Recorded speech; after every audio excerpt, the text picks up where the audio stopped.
Si estás pensando en fijar un precio para tu vivienda, quédate porque esto te va a interesar. El Colegio Oficial de Notariados ha sacado una herramienta pública y gratuita donde nos informa del precio real de venta de las viviendas en España. Y los puedes consultar o bien por municipio o bien por código postal. Vamos a poner un ejemplo.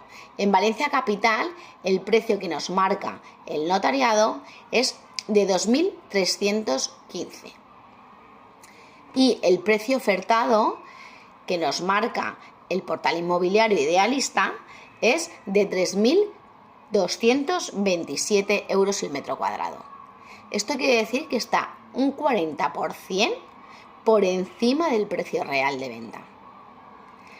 Con lo cual, si tu referente a la hora de fijar un precio es los portales inmobiliarios, que sepas que lo estás poniendo por un precio superior a lo que un comprador está dispuesto a pagar.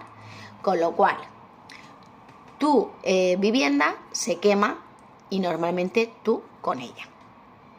Así que si quieres comprar o vender, es muy importante que sepas la diferencia entre el precio ofertado y el precio real de venta. Si esto te ha interesado, si necesitas más consejos, sígueme y no te lo guardes para ti y comparte el vídeo. Gracias.